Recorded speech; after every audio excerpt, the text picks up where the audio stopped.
नमस्कार, स्वागत है आपका। मेरा नाम है विपिन विभाग। शिवसेना यूवीटी चीफ उद्धव ठाकरे के काफिले पर राज ठाकरे की पार्टी के कार्यकर्ताओं ने हमला किया है। इस पर उद्धव गुट के संजय राउत ने राज ठाकरे पर पलटवार किया है। साथ ही हमला करने वालों को चेतावनी देते हुए उन्होंने कहा है कि ऐसा अपराध दोबारा मत करिए, क्योंकि गड़बड़ हो जाएगा। आपके भी घर में माता पिता और बच्चे हैं। समाचार एजेंसी के मुताबिक मीडिया से बात करते हुए संजय राउत ने रविवार को कहा कि काफिले पर रात के अंधेरे का फायदा लेकर छुपकर हमला किया, क्योंकि हमला करने वालों की हिम्मत चाहिए थी। जान बचाकर भाग गए। अगर सामने आते तो कुछ गलत हो जाता। आप ऐसा मत कीजिए। आपके घर में बच्चे हैं, माता पिता हैं और पत्नी है। हमें चिंता है कि इस प्रकार का अपराध फिर मत करिएगा, क्योंकि गड़बड़ हो जाएगी। संजय राउत ने कहा है कि आपसे कोई हमला करवा रहा है, वह अहमद शाह अब्दाली है। उसने महाराष्ट्र में इस तरह से अराजकता फैलाने के लिए सुपारी दी हुई है।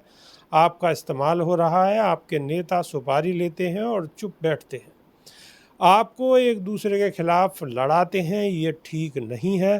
राज्य में ये करते रहिए, लेकिन आपका राजनीति में इस्तेमाल हो रहा है। विरोधियों पर हमला करते हुए संजय राउत ने कहा है कि ये सुपारी गैंग है।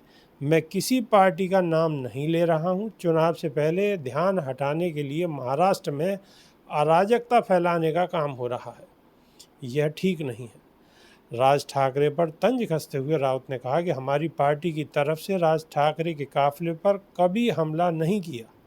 वह हमारी पार्टी की भूमिका नहीं है। मैंने पहले भी स्पष्ट किया है, नामर्दी उसे कहते हैं जो अंधेरे में फेंकता है और उसे शाबाशी देते हैं।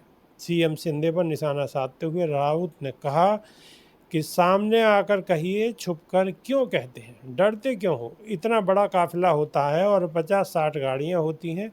सीएम कानून व्यवस्था के जिम्मेदार हैं। सीएम गुंडागर्दी की भाषा इस्तेमाल करते हैं। पुलिस और सत्ता हाथ में है, इसलिए ऐसा कर रहे हैं।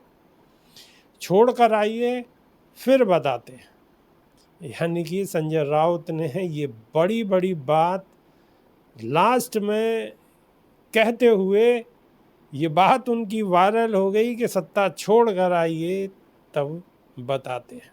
अभी के लिए सिर्फ इतना ही। नमस्कार।